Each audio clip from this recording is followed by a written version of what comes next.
Em carta, a presidente da Caixa Econômica, Pedro Guimarães, oficializa pedido de demissão após denúncias de assédio sexual. E você vai ver também. Polícia faz reconstituição dos assassinatos de Dom Philips e Bruno, no Amazonas. Tribunal determina fim imediato da greve de ônibus em São Paulo. A guerra na Ucrânia é o tema principal do encontro da cúpula da OTAN, que começou hoje em Madrid. Indígenas da comunidade Nuporã, em Mato Grosso do Sul, recebem um projeto de ação social durante a campanha Inverno Solidário. Agora, no Jornal das 18h30.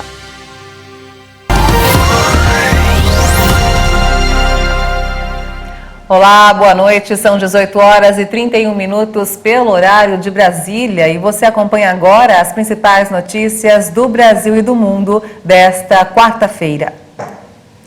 O governo decidiu escalar uma mulher para substituir Pedro Guimarães na presidência da Caixa Econômica Federal, que deixa o posto após a série de acusações de assédio sexual. Será Daniela Marques, que desde fevereiro comanda a Secretaria de Produtividade e Competitividade do Ministério da Economia. Daniela Marques tem o total apoio da equipe econômica do governo federal para assumir o cargo. A escolha foi objeto de elogios tanto por parte de pessoas que trabalham com ela, quanto por outras alas do Ministério da Economia. Mesmo assim, membros da CEPERC foram pegos de surpresa na manhã desta quarta-feira com as notícias sobre a nomeação da secretária. O atual presidente da Caixa, Pedro Guimarães, está no centro de um escândalo revelado ontem de assédio sexual a funcionárias do banco. Segundo fontes, tão logo as denúncias vieram à tona, integrantes do núcleo político do governo e da campanha à reeleição passaram a pressionar o presidente Jair Bolsonaro pela demissão de Guimarães. Pedro Guimarães oficializou seu pedido de demissão agora há pouco. Guimarães estava no cargo desde o início do governo do presidente Jair Bolsonaro em 2019.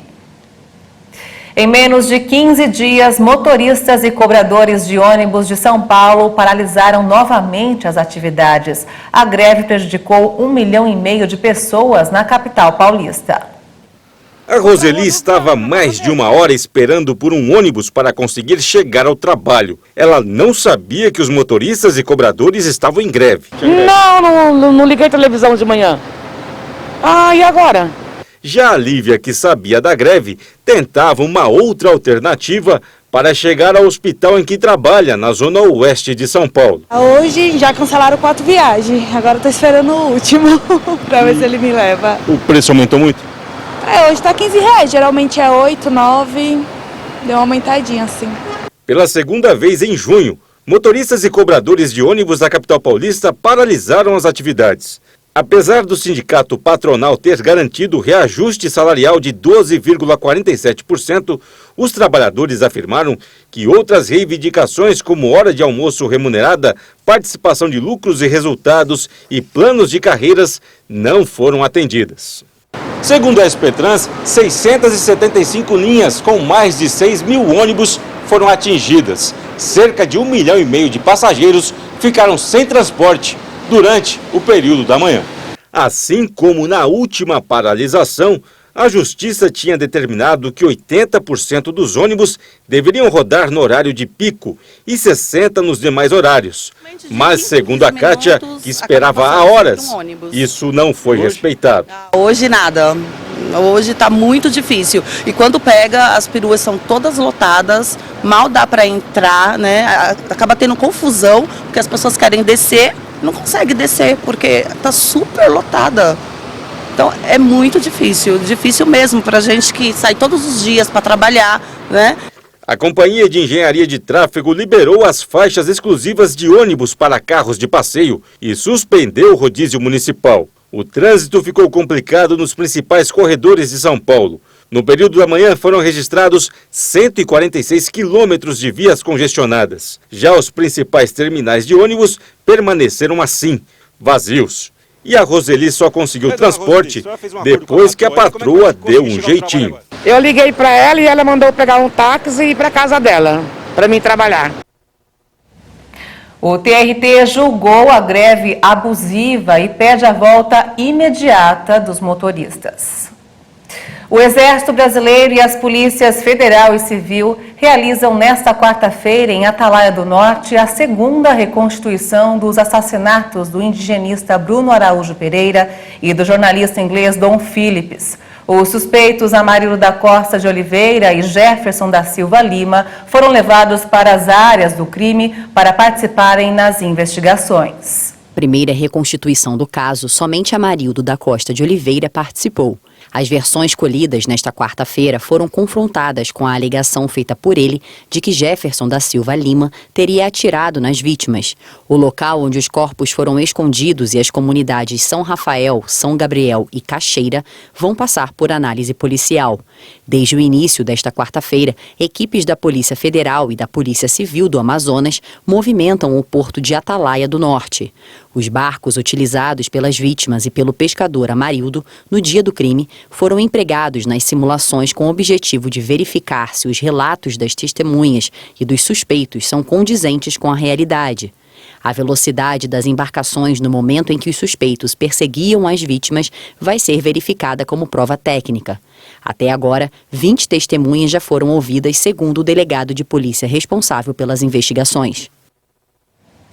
Vamos falar de economia. Em junho, a inflação do aluguel perdeu o ritmo e desacelerou em 12 meses. O indicador tem resultado bem abaixo do registrado no mesmo período do ano passado. O índice geral de preços mercado, conhecido como inflação do aluguel, ficou em 0,59% em junho, após ter registrado alta menor em maio. Com o resultado, o indicador passou a acumular alta de 8,16% ao ano e 10,70% em 12 meses. Segundo a Fundação Getúlio Vargas, até maio, o resultado era maior em 12 meses. Com isso, o IGPM se mantém abaixo do Índice Nacional de Preços ao Consumidor Amplo 15%. Em junho e em 12 meses. Em junho do ano passado, a inflação do aluguel havia subido 0,60% e acumulava alta de 35,75% em 12 meses. Os principais destaques do mês entre os preços ao produtor foram óleo diesel, leite in natura e automóveis. A taxa do índice ao produtor em 12 meses seguiu em desaceleração, alcançando o seu menor patamar desde julho de 2020. O índice de confiança do comércio subiu 4,6 pontos em junho e alcançou 97,9 pontos. É o maior nível desde agosto do ano passado, quando o índice ficou em 100,9 pontos. Os dados foram divulgados hoje pelo Instituto Brasileiro de Economia e da Fundação Getúlio Vargas. A confiança do comércio encerrou o segundo trimestre em alta. O Instituto ressaltou que o ISACOM, que acumula alta de mais de 30 pontos nos últimos 4 meses, tem se recuperado da desaceleração ocorrida entre 2021 e 2022.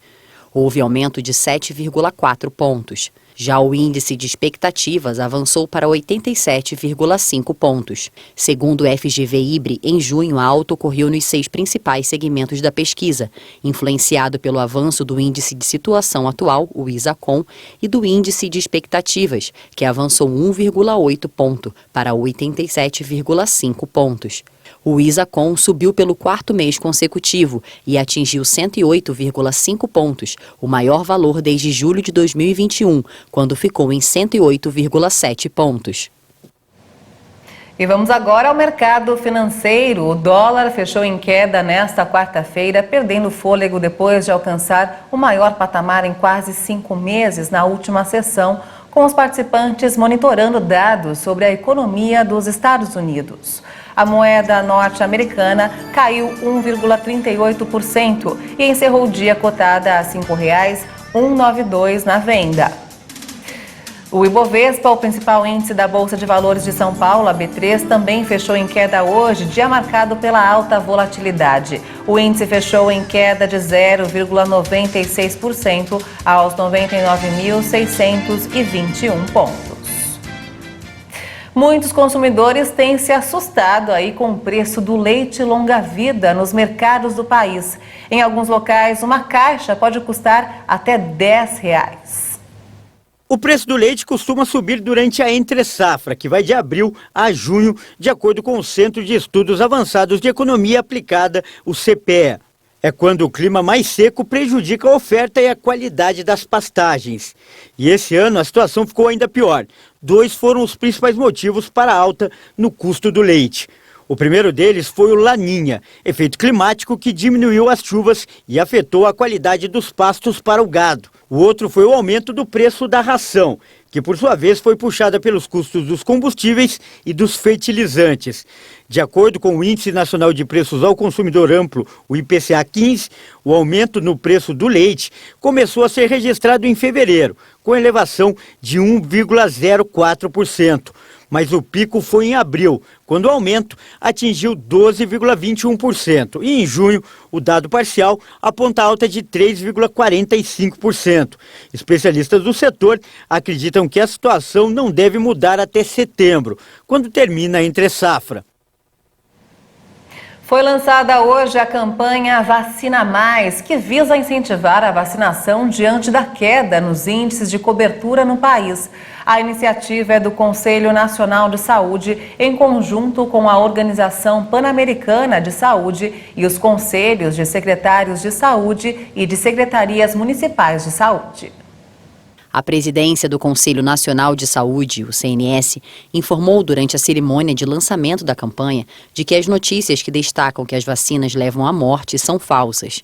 Segundo o CNS, o Brasil é um dos poucos países a oferecer um programa nacional de imunização com cerca de 300 milhões de vacinas gratuitas contra mais de 30 doenças. A campanha também ressalta o direito dos brasileiros de utilizar o SUS em todos os estados e municípios. De acordo com o Ministério da Saúde, entre 2015 e 2021, o número de crianças vacinadas com a primeira dose contra a poliomielite caiu drasticamente de 3 milhões para um pouco mais de 2 milhões. Em percentuais, o recuo foi de 98% para 67%. O Vacina Mais tem por objetivo motivar a população e fortalecer a segurança, a importância e a efetividade de todos os imunizantes disponibilizados no calendário nacional de vacinação. O ministro da Saúde substituto, Daniel Pereira, destacou que mais de 500 milhões de doses de vacinas para o combate à pandemia foram disponibilizados com o esforço conjunto das autoridades da saúde. E você vai ver ainda nesta edição, a guerra na Ucrânia é o tema principal do encontro da cúpula da OTAN, que começou hoje em Madrid. E ainda, indígenas da comunidade Nuporã, em Mato Grosso do Sul, recebem um projeto de ação social durante a campanha Inverno Solidário. Os detalhes em instantes, até já.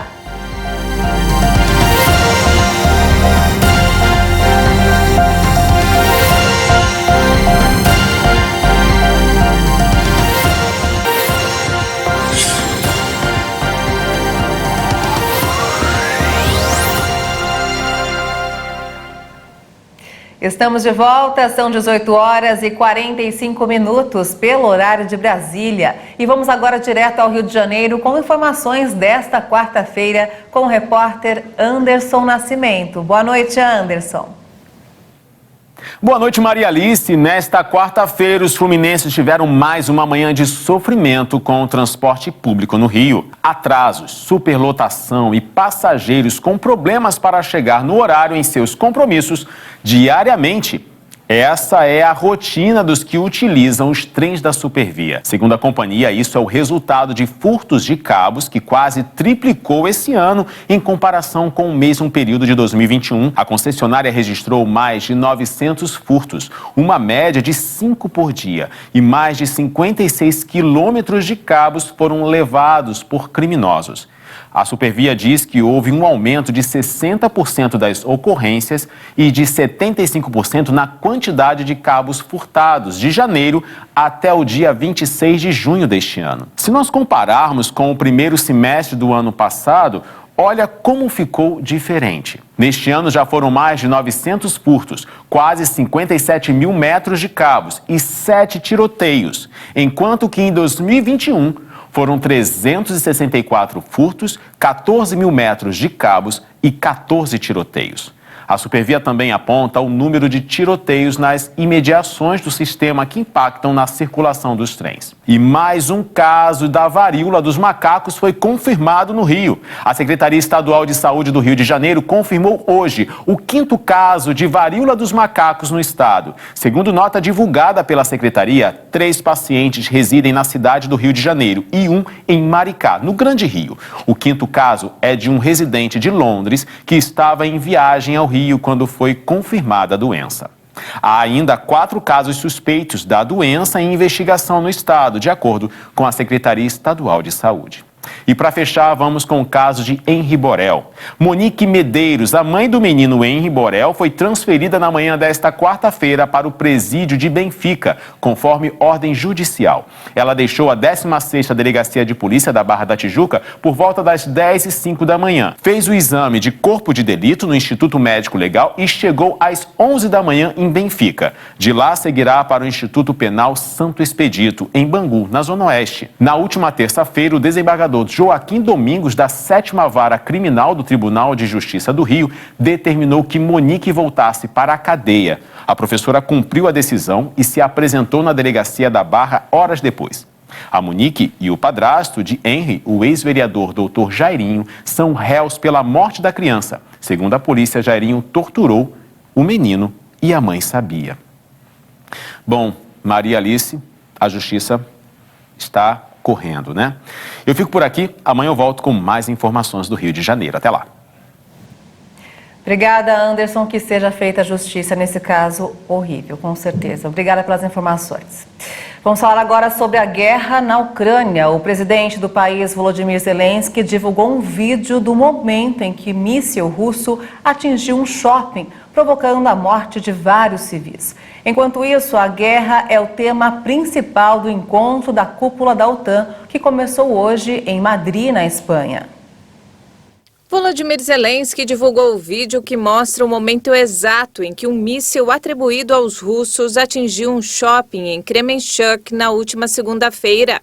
O ataque matou pelo menos 20 pessoas e deixou 59 feridos. Outra câmera flagrou o desespero dos 2 pedestres que passavam pelo local no momento da explosão.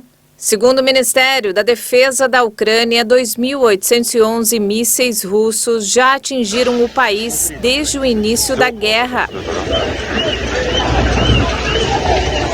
Enquanto os combates na Ucrânia se intensificam, os líderes da OTAN reunidos na capital espanhola de Madrid anunciaram um fortalecimento significativo de forças na borda leste da aliança, já que a guerra na Ucrânia não mostra sinais de desaceleração.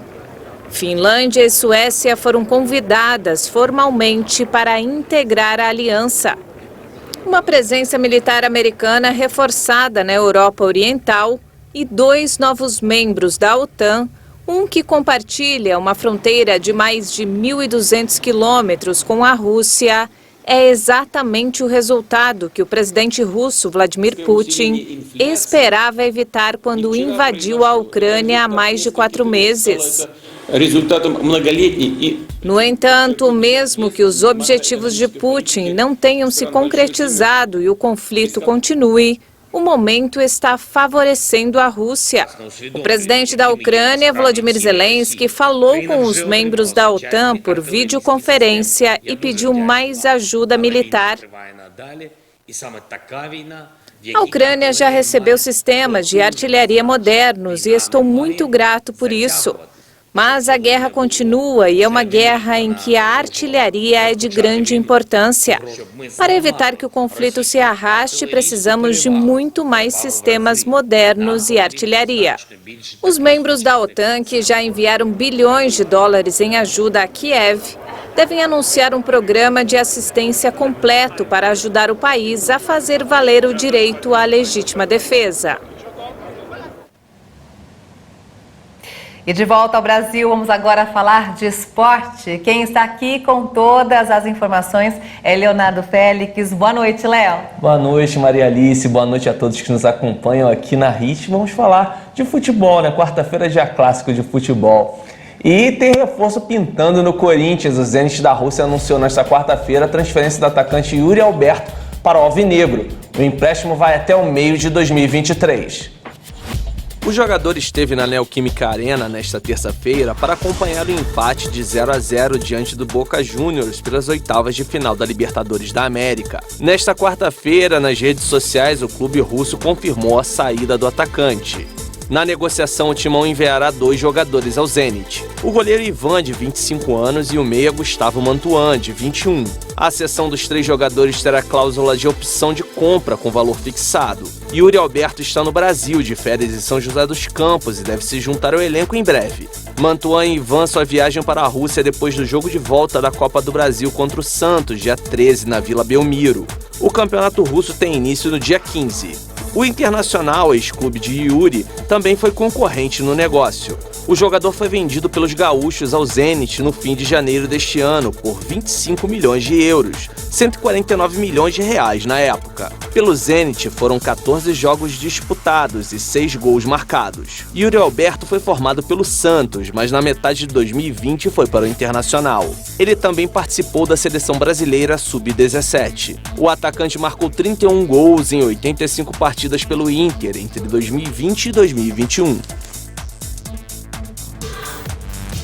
Hoje é um prato cheio para futebol, você já sabe. Eu destaquei alguns jogos desta noite da Taça Libertadores da América, Copa Sul-Americana e Série B do Brasileirão. Vamos conferir. Vamos começar pelas oitavas de final da Libertadores. Daqui a pouco, às 7h15 em Assunção, no Paraguai, tem Cerro Porteño e Palmeiras. Às 9h30 jogam na Colômbia, Tolima e Flamengo. No mesmo horário tem clássico argentino entre Vélez Sarsfield e River Plate. Também na fase das oitavas de final, só que pela Copa Sul-Americana, às 7h15 entra em campo na Bolívia, The Strongest e Ceará. Às 9h30 da noite na Venezuela tem Deportivo Táchira e Santos. E pela Série B do Brasileirão, jogam em Novo Horizonte, interior aqui de São Paulo, às 9h30, Novo Horizontino e Vasco. Bem, Maria, eu fico por aqui e volto na próxima quarta-feira com mais informações dos esportes. É isso, Léo. Muito obrigada pelas informações. Quarta-feira é um prato cheio aí para quem gosta de futebol, sempre, né? É só escolher aquilo que você preferir e torcer pro seu time do coração. É isso aí, Léo. Obrigada pelas informações. Até a próxima quarta. Até. E olha só, indígenas da comunidade Nuporã, que fica às margens da BR-163 em Dourados, Mato Grosso do Sul, recebem um projeto de ação social com direito a corte de cabelo e um varal solidário, montado com roupas arrecadadas durante a campanha Inverno Solidário. Olha só. A realidade aqui nesta comunidade é bem diferente daquela que estamos acostumados. Aqui tudo é muito simples. Os indígenas moram em barracos de lona como estes. A situação é bem difícil, principalmente em dias mais frios. Então aqui já está 51 anos que nós moramos aqui nesse local aqui. Por enquanto a gente não plantou nada ainda porque aqui sem documento, quer dizer, essa área por enquanto. Todas as famílias moram em barracos? Tudo em barraco. E aqui a criança passa muito de dificuldade sobre água. Mas tem poço, mas água está meio suja, né? Atualmente moram aqui no acampamento indígena em Uporã pelo menos 150 pessoas. São mais de 45 famílias das etnias Guarani e Kaiowá que vivem em situação bem precária. Mas uma ação solidária mudou a rotina de crianças e adultos. Uma manhã diferente para os indígenas que vivem no local. Cabelos ok para deixar o visual mais estiloso. Diversão no pula-pula, distribuição de doces e um varal repleto de roupas bem quentinhas. Agradeço muito nesse pessoal da CRAS, também o pessoal da FUNAI também, né, que sempre ajudou a gente aqui, né, aqui no Uporã, sobre alimentação, como o da CRAS. Ajudou sempre a roupa e trazendo para cortar cabelo. Nós passamos muito dificuldade aqui, uma miséria, se quer dizer. Estas peças foram todas recebidas na campanha Inverno Solidário, promovida pela Agência Municipal de Habitação, em parceria com a Assistência Social. Desde o início da campanha até agora já foram arrecadados mais de 1,5 tonelada de peças. Todos os CRAS hoje já contam com as nossas doações já disponíveis para a população ir no CRAS mais próximo para ir buscar, mas a gente sabe que existem algumas comunidades que são mais afastadas do centro da cidade, né, ou não tem um CRAS muito próximo, então a gente está fazendo com algumas comunidades esse trabalho de levar a ação da campanha do agasalho para bem próximo deles. E o Jornal das 18h30 termina aqui. Você acompanha outras informações durante a nossa programação. Obrigada pela sua companhia, uma boa noite para você e até amanhã. Tchau.